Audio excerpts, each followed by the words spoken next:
ngicela ukuthi ulokhuze ngilinda mfethu lo mfana mfethu ningaveli imkhupho ningaveli nimgijimise nje uyabona amlinde mfethu sifike mfethu sithi kusimqwaqwade uyabona mfethu umuntu nje bengifuna simgwinye lapha eThekwini okay ufuna simgwinya abuye ngakuthina wavela wayevele ephile ngakuthina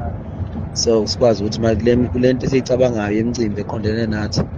sibe nabo abantu mfethu nathi abangobhuti yabona nje ngihlele kanjalo ingakho nje ngidedele lezi insizwa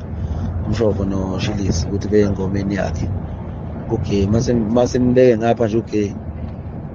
hayi mfethu silokho siqoqa nje abantu nje yabona kanjalo sibathola abantu uyabona ukuthi sibe isikhimu esi-strong ngapha yabona so ilokho manje isikhathi sokulwa vele sisekho ugazi sengilihlwithile selingamnini ziningi izinto esezenzekile ezingibeka njengomuntu vele oyilento edinga abantu so isikhathi sokulwa manje kumina sisekho sekunje phela ngicuphe ikhala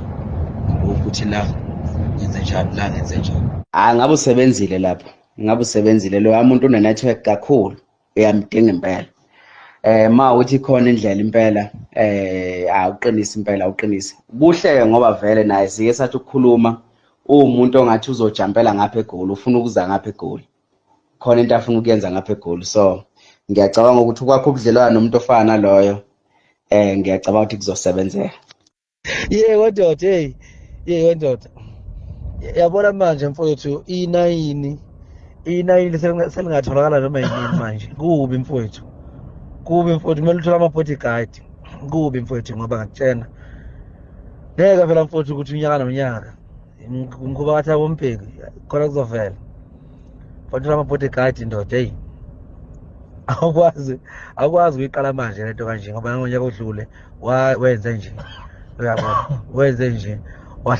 wawahlolela ibhadi manje uyabona ukwazi ndoda ukuthi ube nje